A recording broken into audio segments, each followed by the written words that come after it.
Hello, everybody. Welcome to another episode of Teatime and Wanasa. Today we have the amazing, the illustrious Nadine Elroubi. I'll let her introduce herself in a second. I'm Sana. I'm Anfal. I'm Abrar. I'm Razan. And Nadine, go ahead and introduce yourself. Hi, guys. Thank you so much for having me here. It's such an honor. You guys are all incredible, and I love what you do. So this is like a huge blessing to be talking with you guys today. Hello to whoever's watching. My name is Nadine. I'm from Sudan, and I'm living in Sudan right now. And I enjoy making music. That's and other stuff. That's what I do. I'm the worst at introducing myself, by the way. Like I cannot. That was pretty good. That's not my thing either, but that was pretty good. Okay, well, today I'm personally really excited to have this conversation with you. We're honored to have you, and there's so much to talk about. I don't even know where to start particularly, but I guess we should start at the beginning, right? So tell us about how you got into this music field, how you found your voice. That's a good question. So I've always been into singing and music in general. I've always loved it. Played instruments when I was young, mostly the piano. And it was one of those things, like, it's actually funny. I always remember starting or being interested in writing much later than I actually was. I was looking through some old diaries yesterday. I have like over 10. It's a crazy collection since like 2010. And I used to be like writing songs, which I have no recollection of. So I think I like wanted to do this longer than I even remember. But how it actually started and when I started getting really serious about it was 2 years ago, like around December-ish 2018.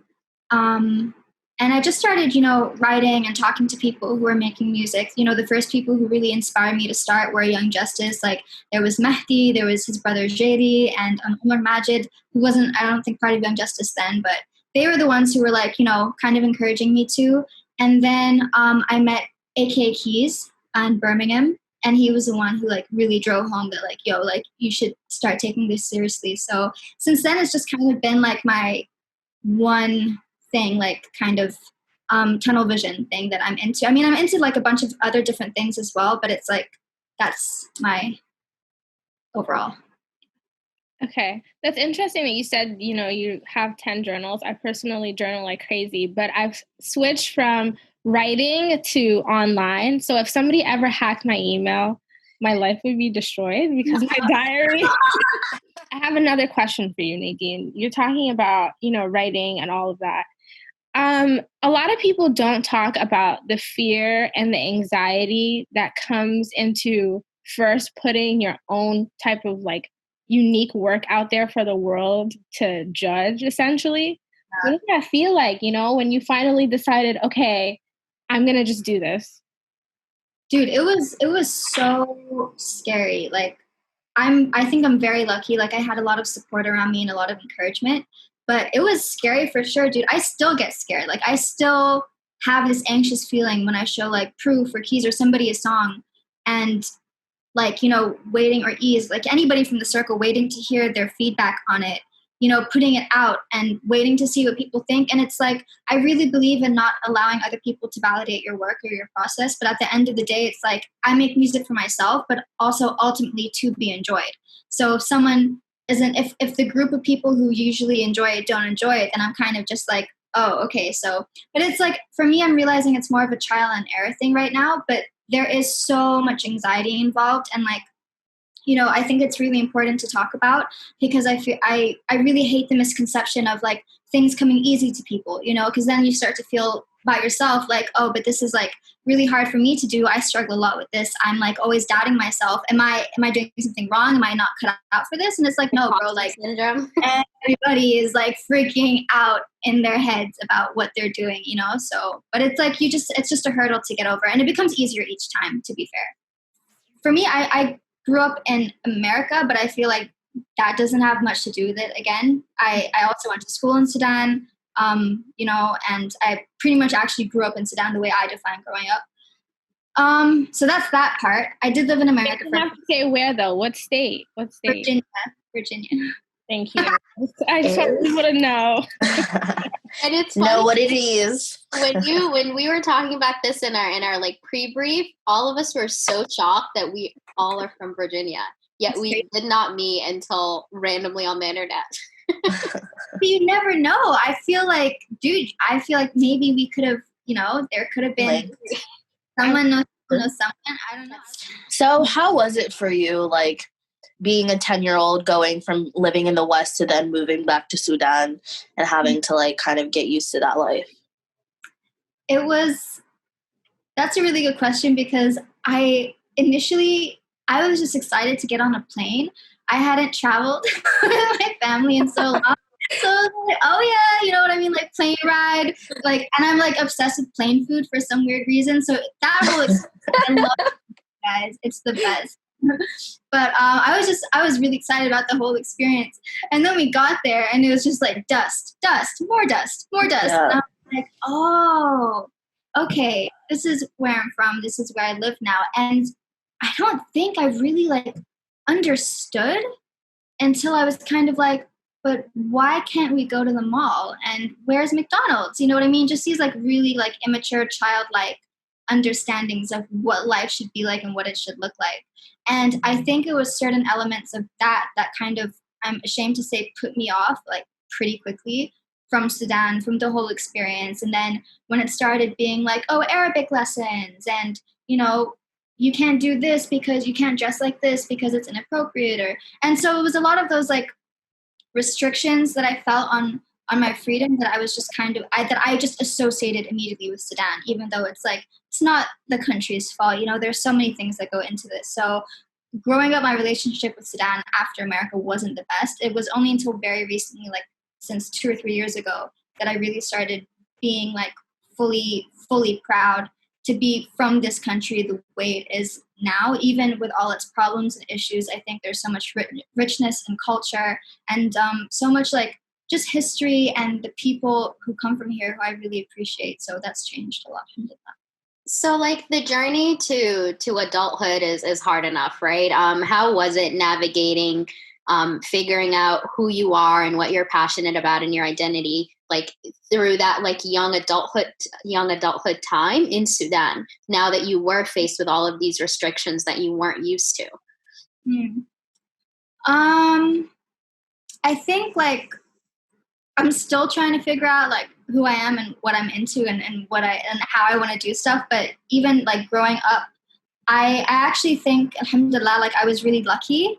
I was very, very privileged to be able to go to a school where I had any resource possible available to me to discover what I was into and what I like to do. And so, being exposed to theater, being able to have piano classes, having talent shows or whatever that I could sing at, like I always knew that my thing was art and that was my primary thing. We had a lot of writing opportunities. There was a type of writing competition. So I was personally very privileged to, despite the restrictions on my social life or whatever, I was going to a school that kind of encouraged those things. I love that. I love that those things, those are the things that I think people don't really talk about, but are there and do make, like Sudan, I think is something. We love art and we love music, but there's always the stigma of people who want to do that like for a living, right? Who want to pursue this as their life. So tell me about like, how your parents react and respond to now that you came back from uni, right? You have a master's in creative writing. Is that correct? Yeah. Okay. So now you're back and now you're like, you know what? I want to sing and do music. I'm joining the circle and this is it. Dude, my parents are so done with me. They're done. They gave up, bro. I came to them like almost every year with something new. Like first it was like, so I'm gonna be a fashion designer. And they were like, okay. And then it was like, I want to study theater. And they were like, no. And it was like, okay, but can I do creative writing? And they're like, okay. It's like, can I do film? Okay, I guess. And it's like, okay, now I'm going to be like, singer-songwriter. It's a music thing.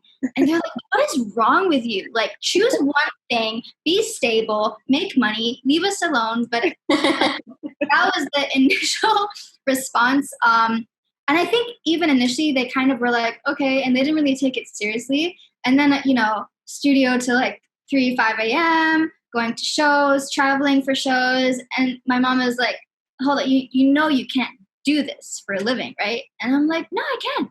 I will. Hopefully one day. So she's waiting for me to realize that it's not going to work out and do the 9 to 5 thing, which is cool. And if I found something, I am doing that technically right now. And, if you find something you're interested in and it works, and if that's your main hustle, your side hustle, whatever, that's cool. Mm-hmm. For me, I could never have that be. It's just it's not in my, it's just, I can't, it's not part of who I am. I love routine, but I can't do that. So it really is a music thing. So they're supportive of it, I think, to an extent, as soon as it starts impeding on my life or making money, then it's just kind of but yeah. Right. We can all relate to that. Yeah. Or abroad or in Sudan, for sure. Exactly. It's very used to just us having structure. Yeah, but we're exactly. Fluid generation. We want to be able to try different things. Do you think that that's something that's going to be consistent in your life? You talked about going through those different phases. Do you feel like that's a constant, that you're going to have different interests and kind of move between, but it's all going to be in the art scene and expression? Totally. That's and pointing that out, because that really is it. I don't think I could ever just stick to one thing. For me, art, like you said, is expression. You know what I mean? And then to an extent, it also becomes a platform to be able to talk about certain things that I feel like if you didn't have that platform or you didn't have that means of expression, it wouldn't be as accessible to people or reach as many ears or eyes, So that's really my thing. That's why I try to do what I do. I feel like the more women we talk to and the more that they share their experiences, it's it really hones in on the fact that we're multifaceted, right? Doing one thing isn't enough for us. It's not fulfilling. So many of us have sides to ourselves that are super artistic, and with that comes so many different things. And then we have the lifestyle portion and figuring out finances and things like that. So I think their generation really expects do A to get to B, and that's it. Whereas for us, it's to get to A, you can take 25 different routes, do whatever you want to do, and you will be fine. But I think we're also comfortable with failure more than them. Yes. They had a lot more at risk, all of our parents have taken huge risks by, getting us to where we are right now, whether immigrating or coming back to Sudan is even a risk in its own ways. So I think we are just more comfortable with the fear of taking that risk, and that risk of failing we're comfortable with it. Exactly. More than they are. Yeah, absolutely. That's such a good analysis of that. For sure. I have a question about the parents thing. So I feel like for some, living in the West and some of our Western listeners, it's sometimes odd to hear the level of influence that our parents have on our lives, right? Being from Africa, being Muslim, being whatever.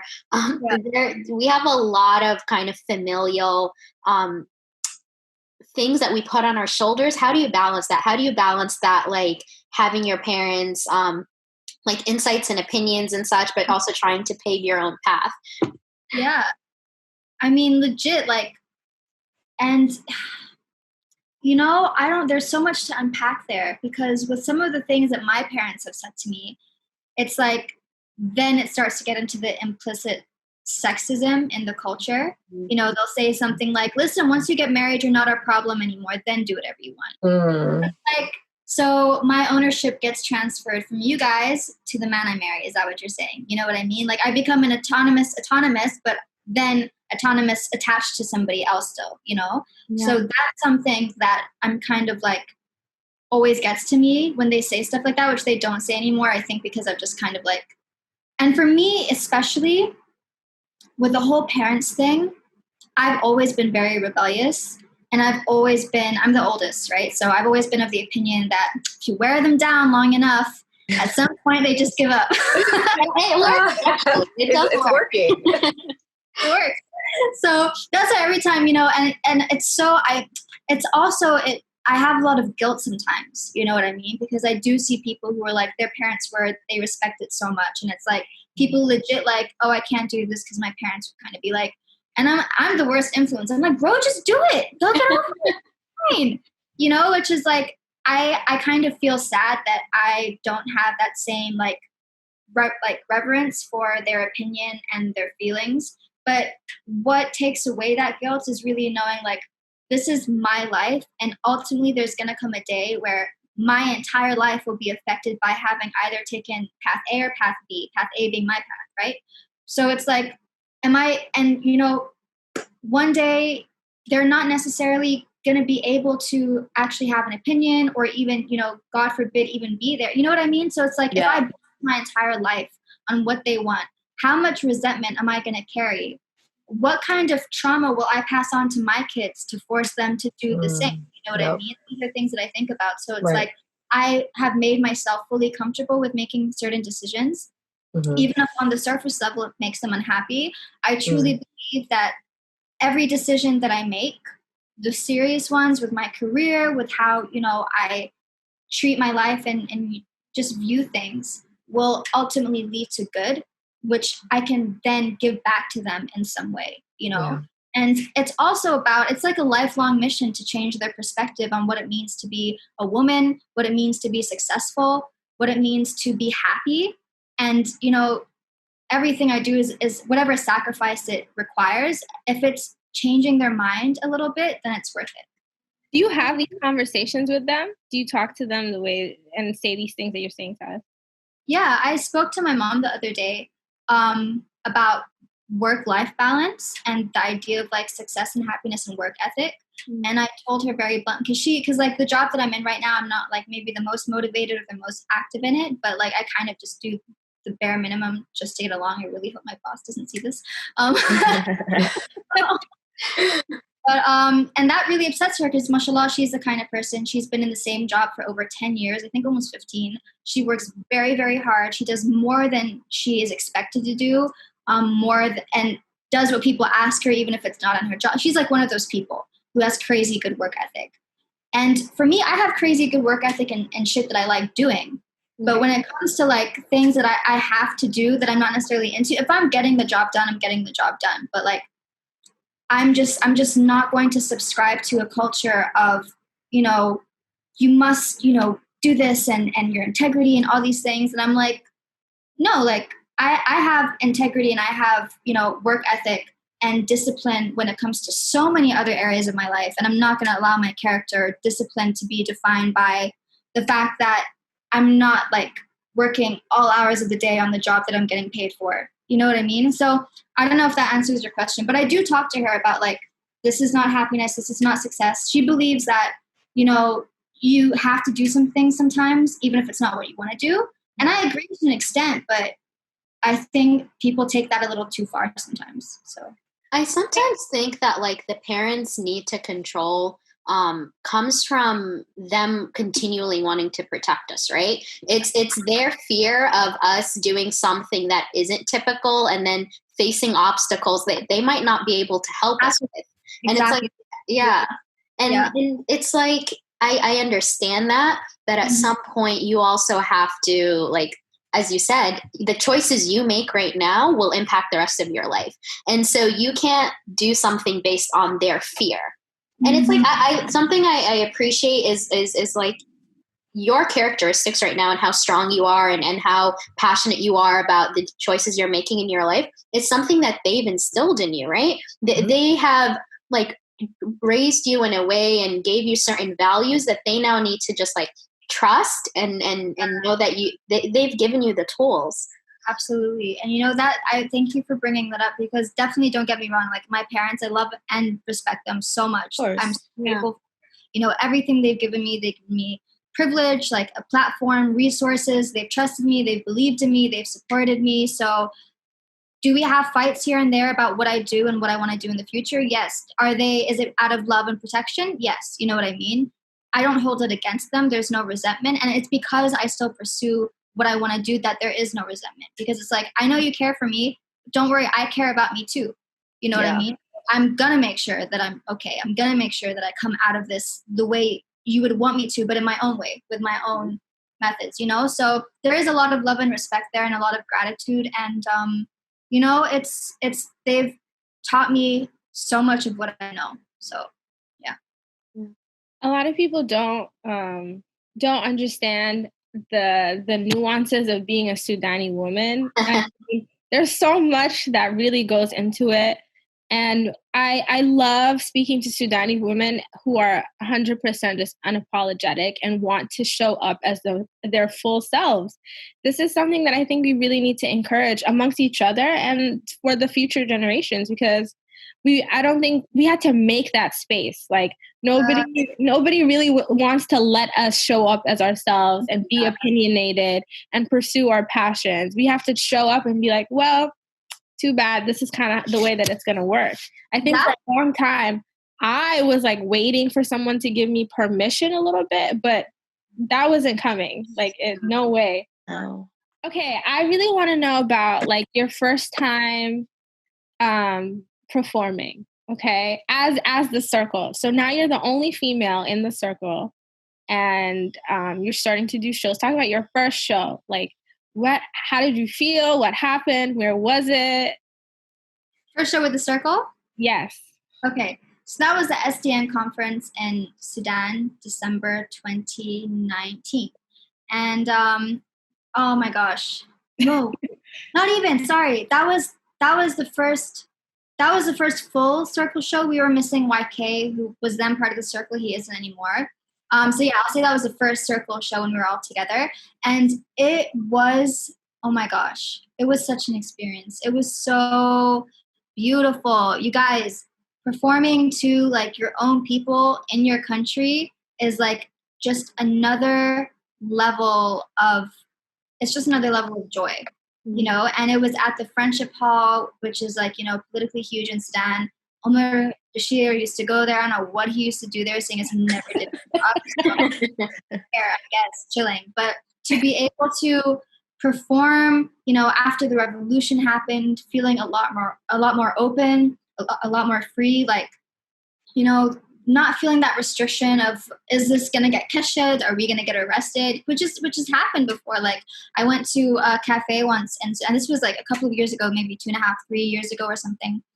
And they had like a little open mic night, and you know, everyone's chilling, listening to music. There's a girl singing, and suddenly, you know, Secret Service and ISS come in, and they shut the whole thing down, put everyone on trucks, arrested the girl, arrested the guitarist, and it's just like, so to be able to perform without the fear of something like that happening is like another level. To see how much people were enjoying it, even if they didn't know the lyrics, even if they didn't know who we are, you know, just people enjoying music together and having fun. It was great. It was so beautiful.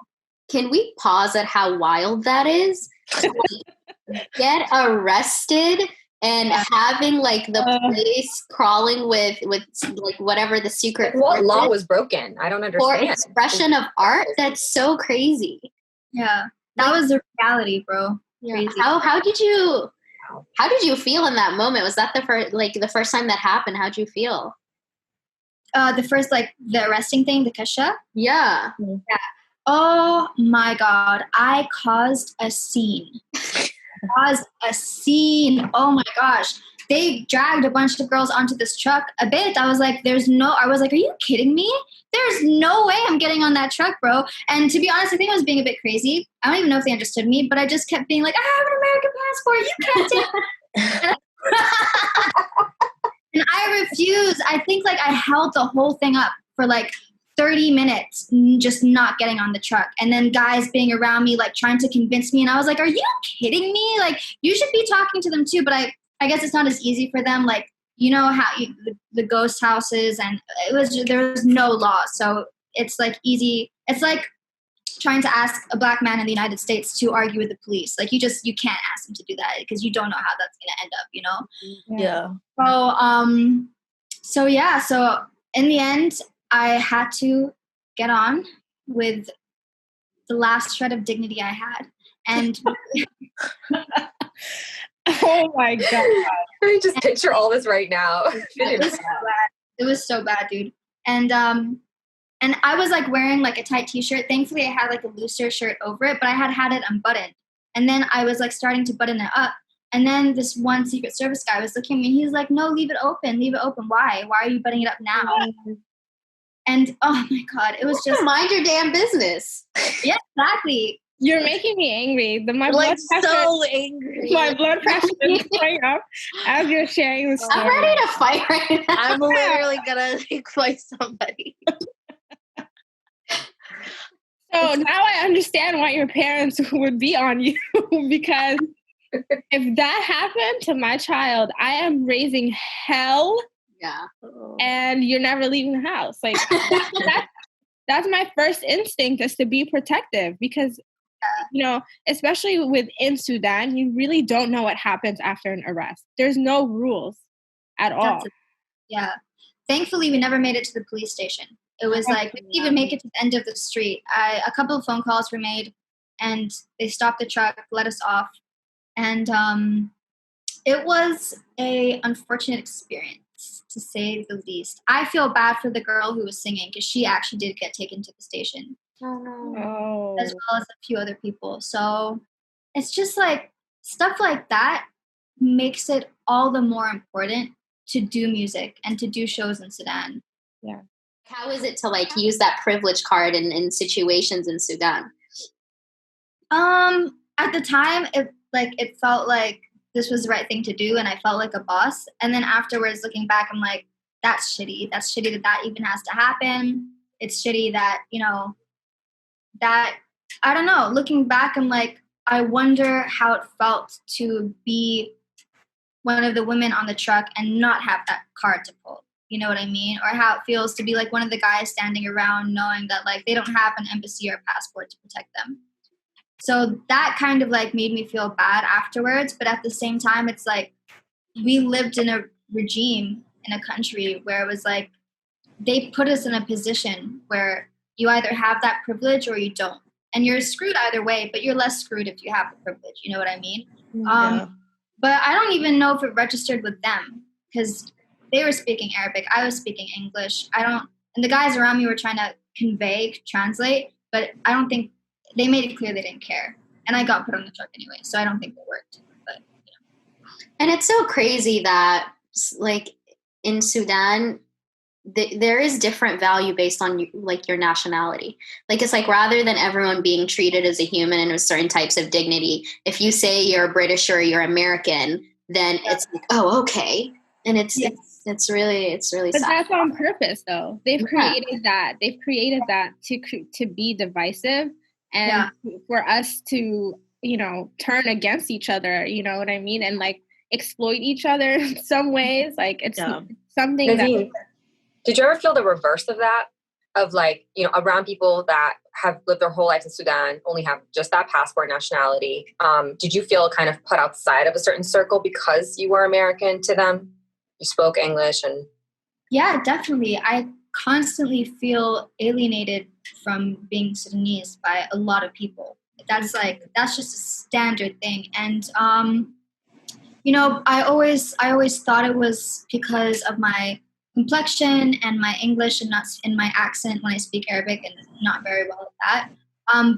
And I would speak out on it, like not speak out as in like, not in the sense of reverse racism, because that doesn't exist, and my complexion has been privileged, so I can't even complain about that side of things. But it's like I thought that would be one of the reasons why, like, oh, you don't even look Sudanese, like, are you even from here, kind of thing.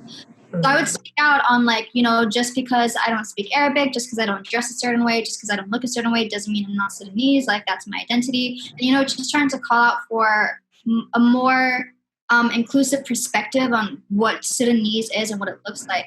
And I would get messages from people who, are dark skinned and face the same issue because they've lived outside their whole lives, or because their Arabic isn't great. You know what I mean? So people are getting alienated from their identity for different reasons. And I think it's something we all face in some way or another. Like, do you guys have that when you come back? Are you guys like Nas min Barra kind of thing? Nas America, yeah. Yeah. Always. It's as though like being like a third culture kid, right? It's as though you like I definitely don't fit in America, right? There's so much that just isn't a fit. And then in Sudan, when I'm in America, for me, yearning for home means yearning for Sudan, because it's like I want to be around my family, I want to be around people that understand me. But then even when I go there, sometimes there's still this like lacking.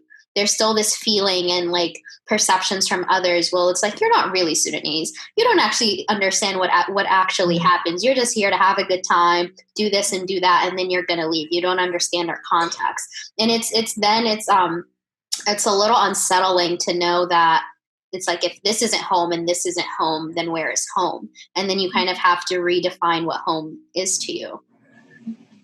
That's so cool that you say that. I think for me, like, this is always going to be home. Like, it's come to a point where it's like almost in defiance. Like, no, this is my home.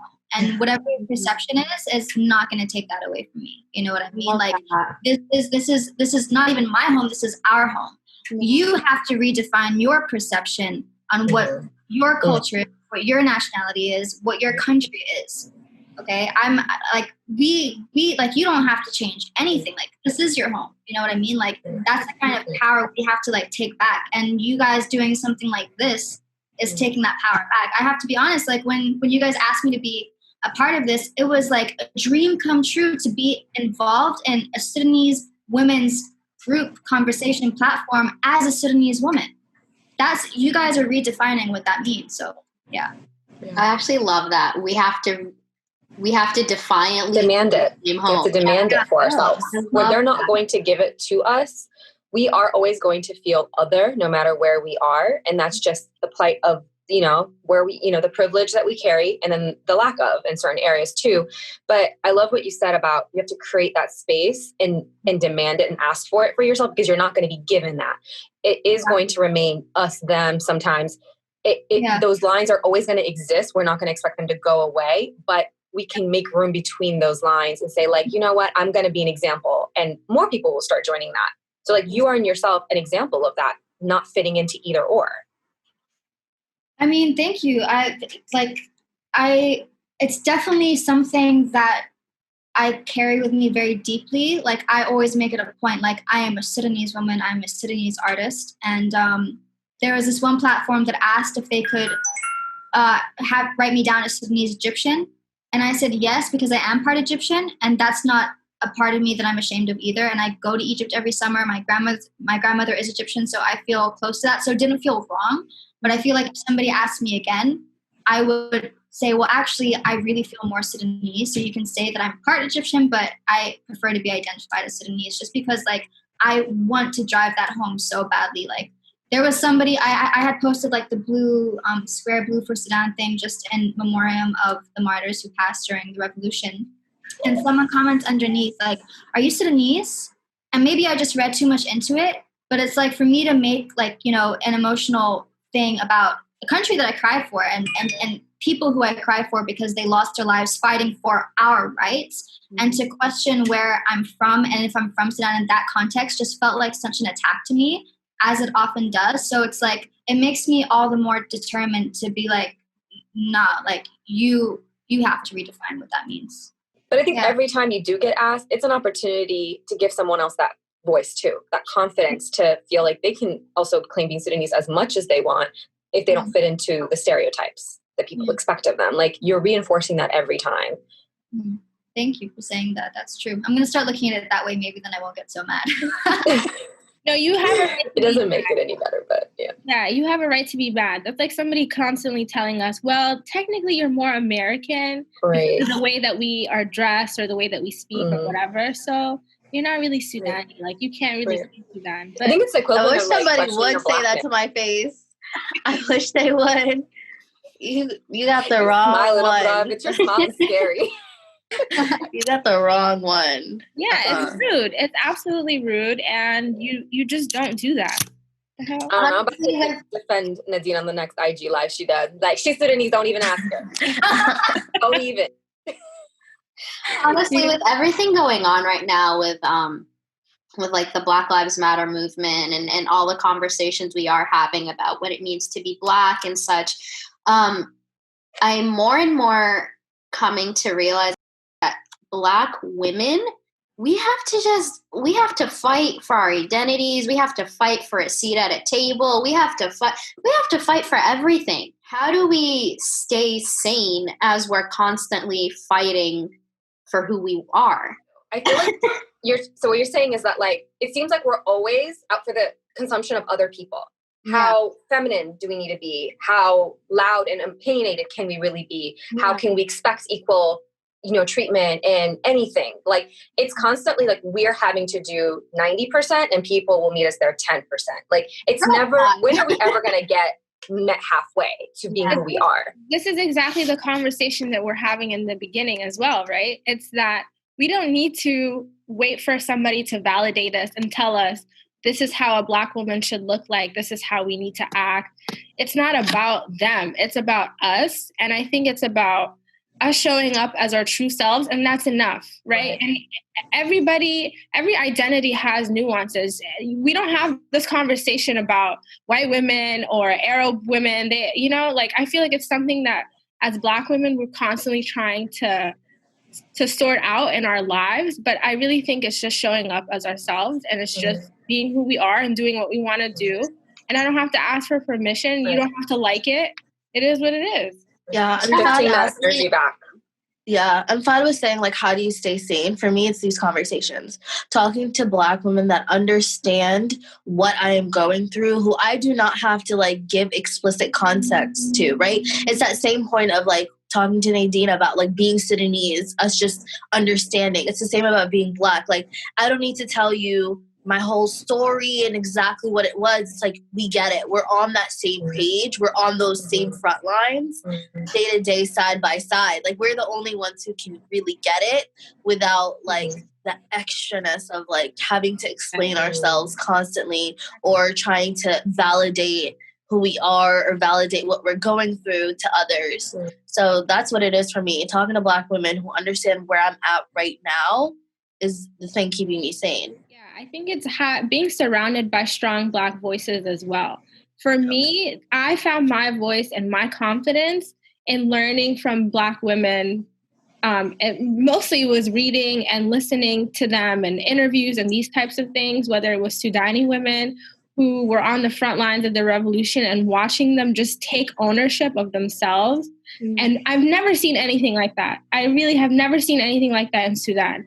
And, having the Western idea of what it is to be a Black woman, whether it's reading books like Asada, we were just talking about that. But I really was able to find who I was in that. And I found myself in these books and in these stories because there's so many of the same issues that we have to deal with. So I don't know, it brought me comfort feeling like, okay, people have gone through this. They understand what it's like.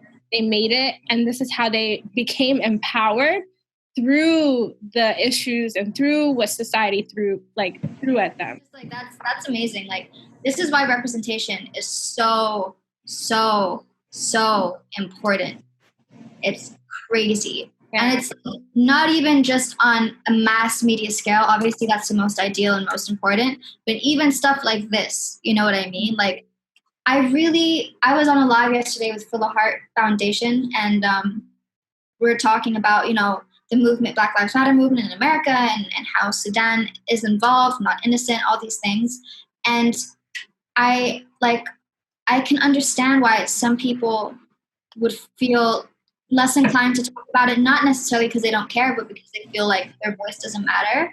And it's like, bro, it does not matter how many followers you have, how many people you know, what kind of platform you have, what you do for a living. If you talk to one person, that makes a difference. Like, it really, really, really, really does. And that's also why, like, earlier we talked about the feeling of doubt and anxiety when it comes to art and putting yourself out there. It's also like, bro, if one person streams my song, then I'm happy. Maybe obviously not as happy as like I would be if you know what I mean? But it's like, I remind myself of that constantly. So it's like, even people who, want to use their platform or want to use their artistic creativity or whatever it is, whatever faculty you have as a human being that makes you happy, that you use to express yourself, use that always, because you never know what you're representing and who needs that representation from you, Right.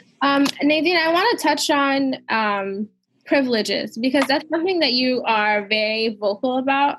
And something that I really appreciate. So I want you to kind of talk about, and this is something we discussed in our previous meeting, in our little debrief, but how your privileges affected your entry into the art scene and how you feel like that affects things that you do even now? Oh yeah. Bro, my whole life is smothered in privilege. Like, alhamdulillah, you know what I mean? Like, from everything, from, you know, the social class that I'm in, having a family who my mom was able to put us in Kicks because she worked there and she got, you know, 2 children free, for example. You know what I mean? Going to a school that then I was able to travel, had the resources to play piano. There was a studio in the school, you know what I mean? The friends that were around me were very supportive. Like, when you think about privilege as like a system, it really is the building blocks that define your entire life. You know what I mean? Once you're in that space, it's kind of a snowball effect of like, you just more and more happens, more doors just kind of like magically open. So for me, one of the biggest things that I think helped me in the Sudanese scene in Sudan starting out was the fact that my dad, you know, has Capital radio station. I was like, when it comes to performing, easy, just like that. You know what I mean? Like, I was like, there was a show that Flipter was headlining and I like pretty much opened for him, which is like, I don't know if I would have gotten that opportunity had I not been Nadine Elroubi, Taha Elroubi's daughter. You know what I mean? Yeah.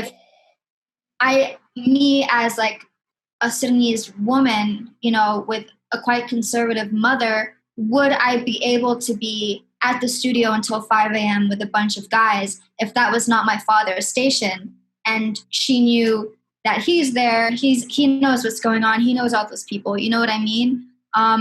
There's definitely privilege that comes with my complexion that might not even ever be like aware of, it might not ever even be so explicit, but I can't say that it doesn't exist. You know what I mean? Mm-hmm. People who come to me and talk about, you know, tell me, there was someone who came to me recently and was like, oh, can you tell us about hip hop in Sudan? And it's like, okay, there's about 5 guys who've been doing this much longer than me, you know, even women probably who've been doing this much longer than me, who don't necessarily have that kind of reach. Who would be better suited to talk to you about that?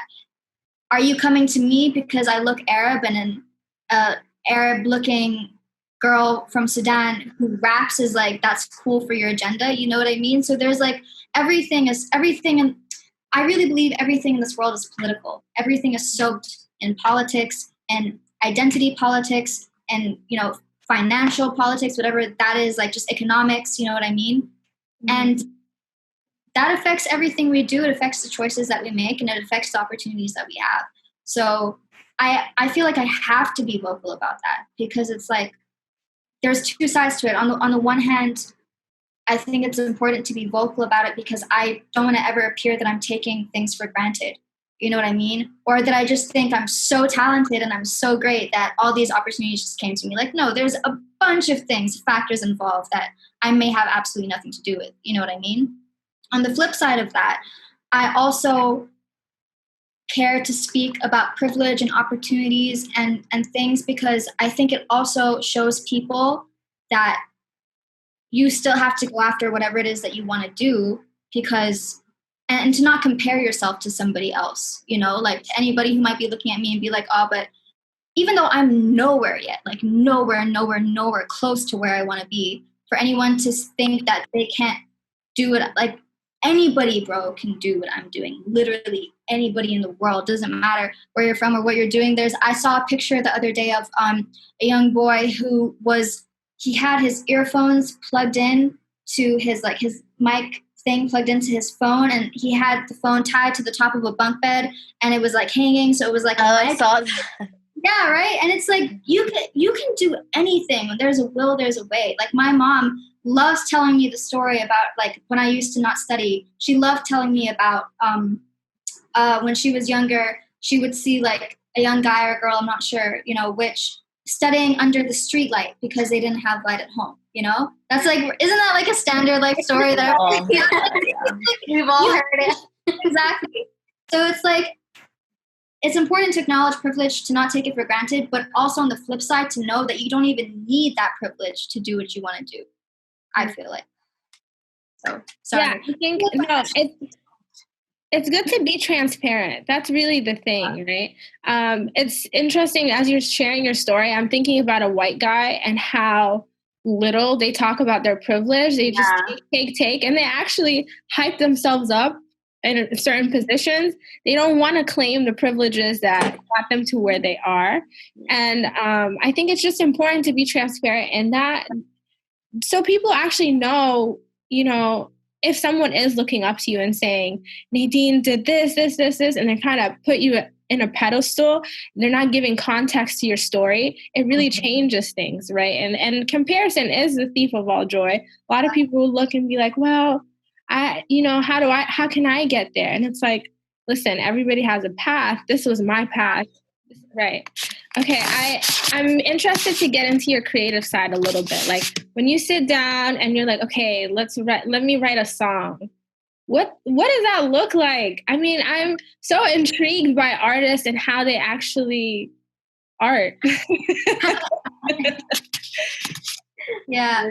But I mean, you're like, I'm curious to know like how DJing even comes about for you, because like if I can just quickly flip, I'll answer, but just to quickly flip that, because it's like, mashallah, like you guys are all creative in like what you do. So like I'm also curious to know about like your process with DJing and you guys' process with how this came about. Like not to hijack the talk, but for me, I think DJing is something that I'm doing for fun, right? Like I'm not really thinking about it in terms of a career or anything necessarily, but it's something that I feel like is so fun to me. I've always loved music, and I'm the type of person that's like, you really have to set the vibe right at a function. Like, you know what I mean? I'm looking for diversity in the music. I'm looking for Afro beats. I'm looking for rap, but my body has to be moving. I have to feel it. You have to have the vibe. So I'm basically curating when I'm DJing. I don't know if this is bad or good, but I'm curating my perfect party. So well, that's exactly like you just described how I try to make music. Like I sit there and I'm really trying to make something that I would enjoy listening to. You know what I mean? Or something that's really expressing how I feel or my perspectives on stuff. So it's hard. It's hard. It's not easy. It makes me cry sometimes. It's just silly fears, I'm trying to be very careful about how I even say things when I'm describing my process or how I feel when writing music, because I don't want to create this self-fulfilling prophecy of like, I think words have a lot of power, and I'm trying to just really instill in myself that I have the power to create something beautiful, and I have the ability to make something that I enjoy and that hopefully, inshallah, other people will enjoy. And so even when I'm talking about, the struggles I have with writing, I try to not focus on it too much, if that makes sense, because then it almost reinforces that fear of like, oh, but what if this sucks? What if this is like cheesy, whatever. So like now I just try to say like, okay, there are some fears that hold me back from writing, like whether it sounds okay, whether it's relevant, technically, is this a good structure? Is it catchy enough? Will people listen to this in their car? Is it able to be played in the background? So those are things in the back of my mind constantly, but I'm trying to really channel like, okay, what feels good? Like how can I technically make this, an expression, but also fit with what people like to listen to? So it's like, but I'm trying to make it a more natural, organic thing. Mm. Yeah, I feel like you've so far created such beautiful music that's kind of tapped into a lot of emotions that a lot of people are feeling. So I don't know, one thing that I'd say is for you is like really hone in on that. Make sure that you take the time. And I tell this to my friends all the time, like we neglect sometimes looking at our achievements, right? We neglect taking the time to be like, I've done this and I'm grateful for the journey and the path that it's taking me to get to this. Like you said, we're always pushing, we're not where we want to be and things like that. But if you don't appreciate where you are now, when you get to where you want to be, it's not going to be enough. So I tell them, look at their faces. Because I tell both of them like this all the time. And Razan, like, take the moment to be like, I did this. Look at the people that I'm reaching. Look at the effect it's having on them. Look at my achievements, because it matters. What you're doing matters. What you're doing, like, is impacting people positively. It's giving them a voice to words that they can't speak themselves. Like, it's so important. And we love what you've done. Too driven. Yeah. I'm so honored to hear that. You have no idea how much that means to me. Like, that's wild. It's, that makes me want to cry for real, because it's shit is hard and it can be discouraging, and it's like what you're saying is so important to me, because that's all I want. I just like want to make people, whoever, feel happy. It would be a blessing if whoever felt represented, empowered, motivated through whatever I make. So to hear that from you is a blessing, and I'm deeply grateful. But I just want to say I'm so, so, so grateful, and I have so much respect for you guys. And Razan, I know she had to go. So much respect for you guys and what you do, and the passion and professionalism with which you do it is so, so incredible and so commendable. I really see this growing to be a big thing. And it already is big, just in the essence of what it is. And you as individuals are incredible, mashallah, beautiful, strong, wonderful people. Okay, so are we going to cry? It just means so much to me. You guys have my endless support, and whatever you do, and I'm so excited to see where it goes. And Nadine, you have our endless support too. Like, honestly, this conversation has been so beautiful, and just being able to connect with you. And you're mashallah such a light. Like, your energy is so beautiful, and I can't wait to see all the amazing things you do. Bless you guys. Thank you, Queen. I'm speechless. I think sometimes, Nadine, one of the first things when we were talking, I know we had a mix up with her schedule, and the way she apologized to me, and like even the way that you speak, is just so much. You say everything from the heart, and it's like exactly how you feel. And there's no sense. I think sometimes people hold back a little bit out of fear of being too much, or like maybe it's pride, or maybe they're shy. But you say it all, and I really love that. And thank you so much for your kind words.